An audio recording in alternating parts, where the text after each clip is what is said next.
Hey guys, what is going on? This is Fergie here, back for another video, and today I have something very special for you guys. I'm going to be talking about the future of ESO and what is coming in the near future and what is coming after that. The nearest things that are going to be coming are in the new update 3, and everything else is going to be in later updates. Obviously, they can only work on so much at once and only release so much to us at once, but everything is really cool, and I think there's going to be a lot of cool content added in the future.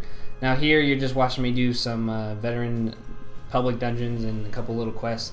I'm not very far into the veteran system yet, so I'm still only veteran rank 1, but I hope you guys enjoy that nonetheless. So let's get right into it. So today we're going to be talking about the new update 3, what's going to be added in that, along with the things that were discussed at Quakecon. Now Quakecon is a convention that ZeniMax was at, where they discussed everything that is going to be added to Elder Scrolls Online, either in the near future or after that. So let's get right into what they were discussing. Now this is about 2 hours of information packed into 10 minutes, so I'm going to do my best to describe everything to you guys. The very first thing that's going to be added is the Imperial City is being opened in Cyrodiil. Now Cyrodiil, for those of you who aren't high-level players, is the huge PvP zone in the middle of the Tamriel map.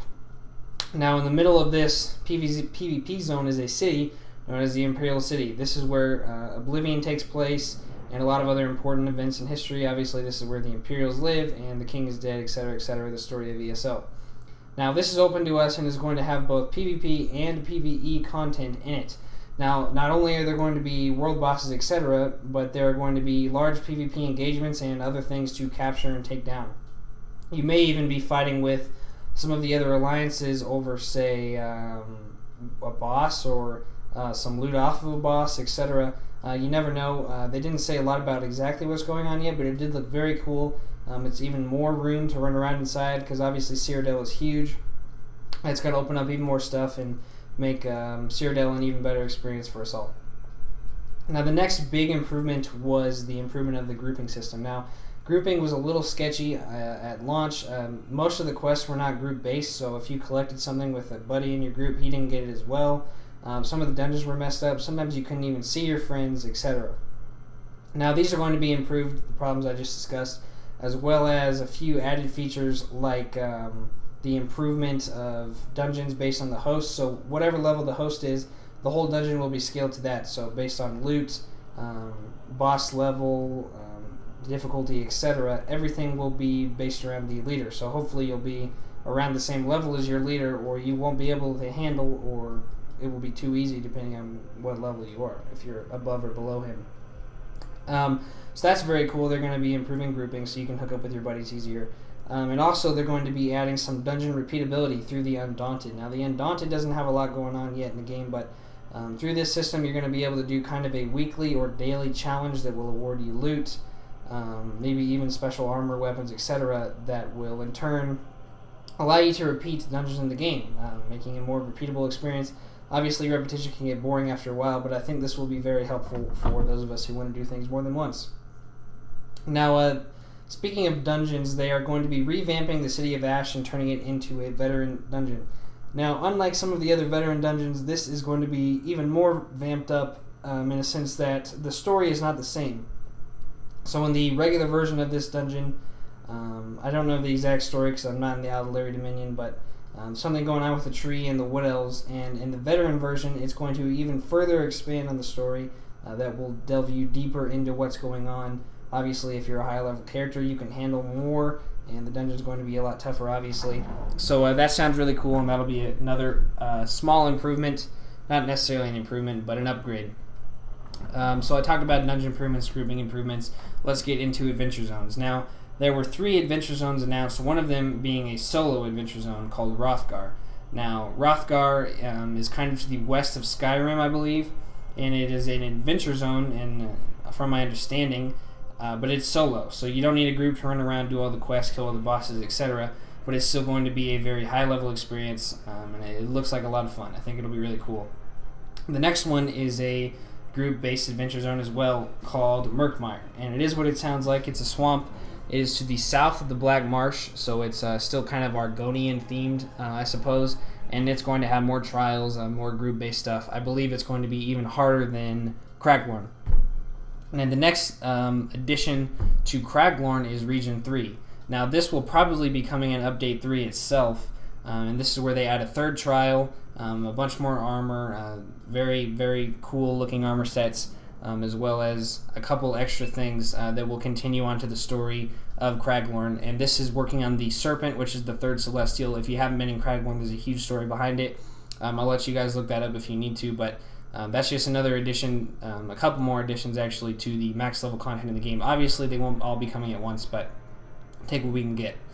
The next big addition are the improvement of facial animations. Now if you're looking at the guy here that I'm speaking to, you can tell that his lips are not really matching what he's saying. Yeah, his mouth is opening and his expression is kind of changing, but besides that, you can't really tell what he's saying.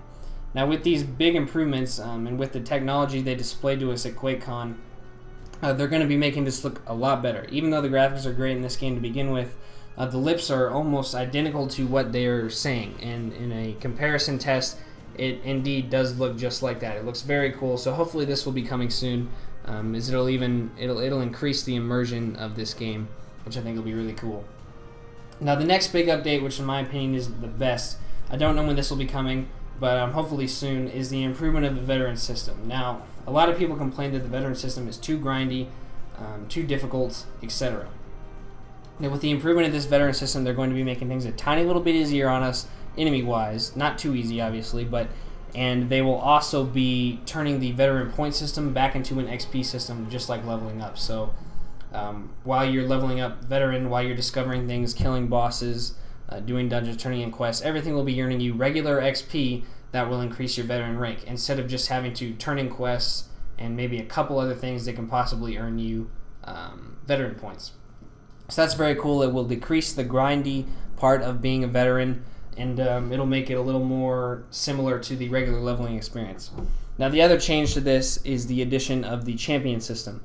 So the champion system kind of reminds me of Skyrim, where you look up in the sky for your skills and there's a bunch of constellations. This is almost identical. There are, I think, 15 constellations that you can put a point into, a champion point, every time you earn a veteran rank. So each character, as of right now, you can earn 12 champion points to increase, move your way up any of the skill trees, and they're all based around maybe stealth or magic or tanking, etc. There's all kinds of different skills you can earn.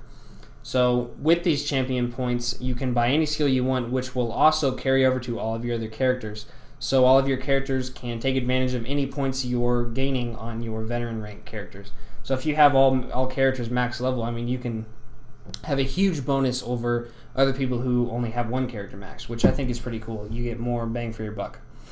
So that's cool. And the next addition is called the Justice System. Now the Justice System is a big hit in Skyrim, and I'm really glad that they're adding it in here. Now the Justice System is the implementation of sneaking.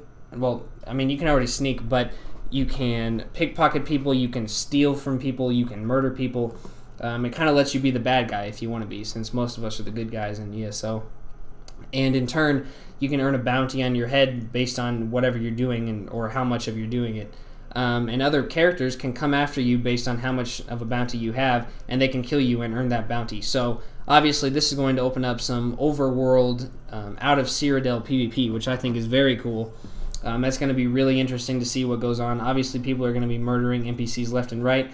Hopefully you can't kill the important NPCs. I think that would be kind of stupid, or they're too strong to kill. Something like that, to keep people from not being able to turn in quests, etc. But we'll see how that works out, and I think if it's done right, it'll be really cool. The next thing is called the spellcrafting system. Now, spellcrafting is for the magic casters, or for anybody really who wants to use a specific type of spell. Spellcrafting is, from what I understand, going out in the world, finding specific tomes and specific books that you can mix match together to create whatever kind of spell you want. Now, there are probably 50 spells right off the bat, and you can unlock more and improve them. You can make some of them AoE, some of them have a minion, some of them do more damage, give you a shield, whatever. There are all different kinds, kind of like researching attributes for crafting armor and weapons. It's kind of like that. And this is going to be really cool. You can use them with any class, any build you want that will improve. I'm pretty sure most of them are actual skills on your bar. So it'll even open up thousands of more builds that people can use to progress through the game. So that'll be really interesting. I think that looks really cool. The next additions are smaller ones that they kind of just showed pictures of. Combat responsiveness, kind of fixing some of the issues that go on with combat, maybe lag or things not registering, range, etc. And after that, they displayed some of the new sets in the game. They're adding Dwemer sets, classic Daedric sets from Skyrim, and also they kind of teased at the Dark Brotherhood and the Thieves Guild, which is really cool. Obviously, that's not coming yet, but it seems like it'll be coming sometime in the future, which would make sense since Riften is in the game, and that's where the Thieves Guild should be. So that'll be really cool, and the armor sets looked really cool too. So that's just about everything that went on in Quakecon. Like I said, I tried to cover everything. If I missed anything, please let me know, but hopefully that'll inform you guys enough. Now, the things that'll be coming in just Update 3 are also really cool. First of all, they'll be adding a couple new things to guilds, like guild tabards, and kind of a guild character-to-character store merchant thing, which I don't know a lot about yet, but I will get to you guys with that if I find out anything more. So that'll be cool. And one of the biggest things, which I think is really interesting, especially for more character customization, is the implementation of dyes. Now, dyes are what they sound like. You can find a dye. Well, you can't really find a dye, but certain achievements earn you specific dyes. And with these dyes, you can dye your armor. I think there are 3 different colors you can put on one piece of armor. So you can make anything match, make anything look however you want, and that will be very cool. You don't even have to try to craft pieces that will look alike anymore. You just kind of have to go for the colors, and anything will look good. And I'm actually going to be doing a guide helping you guys earn the achievements to earn specific dyes, because there are going to be some colors that will be in high demand that are going to be harder to get. Some of them you have to be a vampire, or you have to clear a trial in a certain amount of time, or you have to do all the quests in the Ebonheart pack, etc. These will earn you all of the dyes, and I'm pretty sure they span across all your characters too. So we'll see how that works out. I am going to, like I said, be letting you guys know, helping you out with some of the achievements, etc., to help you get some of those dyes. As far as Quakecon, I know some of those things are going to be in Update 3, not all of them, obviously. We'll just have to find out what's going to be added and go from there. So that's just about it for me, guys. I want to thank you for watching. I really liked making this video. I liked learning everything that's going to be added. It really makes me want to play the game even more. It's really exciting, and hopefully when this update launches here in a couple weeks, it will be really cool, and I'll be able to put out even more videos for you guys. So I hope this is very informative. Thanks again for watching. Check out the rest of my videos. Don't forget to subscribe, all that jazz, and I will see you guys next time.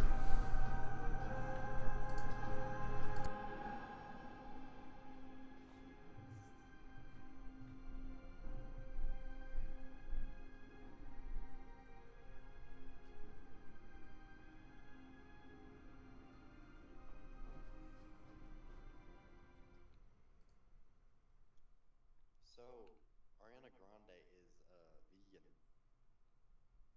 So that probably explains why she's so freaking